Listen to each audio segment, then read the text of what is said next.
The legendary Irving Blum and his amazing Ferris gallery. So how did that all happen? I came from New York to LA at the end of 1957 with the express purpose of doing a gallery. And I liked what I saw at Ferris. A little chaotic, but I liked it.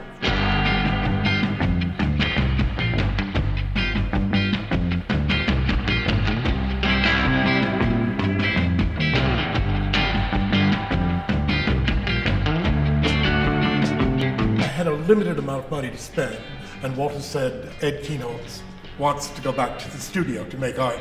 And I told him I was interested in acquiring his share of the gallery. And I said, what sort of money are we talking about? And he said, $500. And I told that story to a friend who said to me, you overpaid.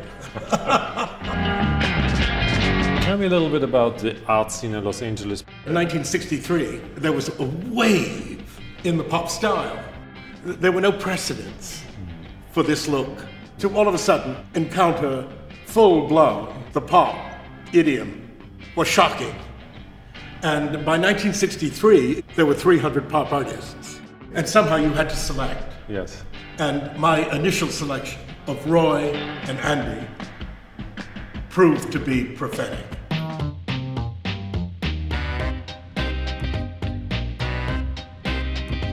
When did you meet Roy then? I went to visit Leo Castelli. And as I walked into the gallery, Ivan Karp, who worked for Leo, handed me a little view box, and there were cartoons. And I said, Andy Warhol, thinking he'd progressed. And Ivan said, no, a young guy by the name of Lichtenstein, and a bell went off. And I said to Ivan, I would like to show this young painter in California. Roy was happy to do an exhibition in California.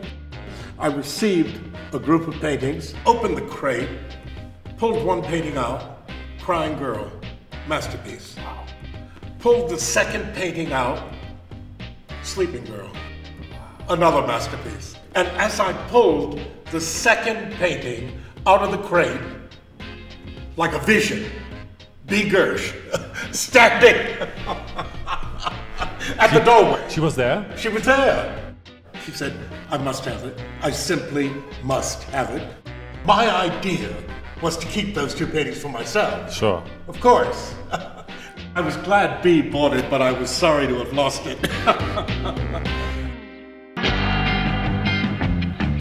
Andy reacted very strongly to Lichtenstein's cartoons and made decisions about his own art. Exactly. Andy said he'd been to Leo's gallery, and Ivan Karp showed him transparencies of a young man. He's doing cartoons and doing them much better than Andy thought he was doing his. And Andy said, in any case, I'm doing these now. I don't know if Roy ever knew it, but he was responsible for Andy painting the suitcase. Your big clients were the Gershes, Yes, Jans, Ed Jans, Ed Jans, Hopper, Hopper, Dennis Hopper, Don Factor, Betty Asher. and Betty Asher. That was the opening of your gallery evening, I'm probably. Yes.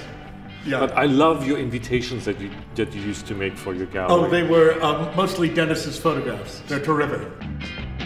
The end of my run at Ferris was in the early 70s, and I stayed with Andy and Roy right to the end. You must have talked to him about these series of pictures, these girl pictures. Did he say anything to you?